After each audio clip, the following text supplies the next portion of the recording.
रामायण का एक प्रमुख पात्र है कुंभकर्ण।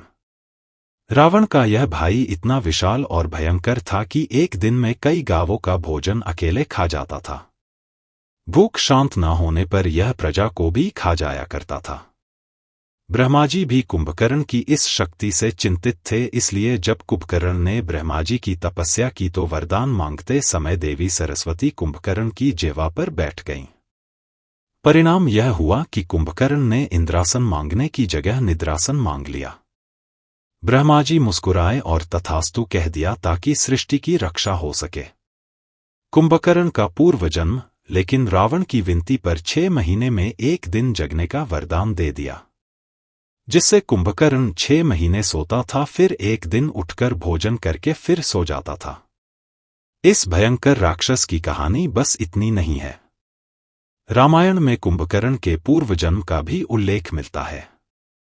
यह भयंकर राक्षस पूर्व जन्म में भगवान विष्णु के साथ महायुद्ध कर चुका था। पूर्व जन्म में भगवान विष्णु को युद्ध के लिए ललकारते हुए यह बैकुंठ में पहुंच गया था। यहाँ भगवान विष्णु के साथ इस असुर ने अपने भाई के साथ मिलकर 5000 साल युद्ध किया था, जिसका जिक्र देवी भागवत पुराण में भी मिलता है। पूर्व जन्म में कुंभकर्ण मधु नामक असुर था और इसका भाई कैटभ था। भगवान विष्णु से युद्ध करते हुए जब 5000 साल हो गए तब देवी योगमाया ने इसकी बुद्धि का हरण कर लिया और वह अहंकार में आकर भगवान विष्णु से ही वरदान मांगने के लिए कहा। बस यहीं भूल कर गया यह असुर। पूर्व जन्म में कुंभकर्ण की ऐसे हुई थी मृत्यु। भगवान विष्णु ने कहा कि तुम अपनी मृत्यु का उपाय बताओ। अपने ही वचन में फंसा हुआ मधु कैटभ अब कुछ कर नहीं सकता था। इसने बताया कि उसकी मृत्यु केवल भगवान की जंघा पर हो सकती है। भगवान ने अपने शरीर का विस्तार करना शुरू किया और अपनी जंघा में फंसाकर इन दोनों का सिर सुदर्शन चक्र द्वारा धड़ से अलग कर दिया।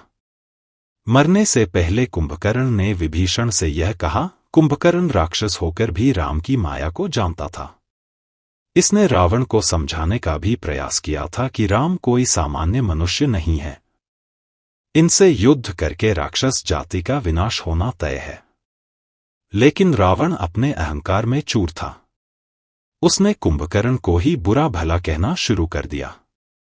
कुंभकर्ण ने अपने बड़े भाई के आदेश पर यह जानते हुए कि भगवान राम के हाथों मृत्यु होने से उसे मोक्ष मिलेगा, युद्ध के लिए रणभूमि में आया और विभीषण को राम के साथ रहते हुए धर्म के पालन का आदेश दिया और यह कहा कि इस युद्ध के बाद राक्षस कुल को कोई अग्नि देने वाला भी नहीं रहेगा।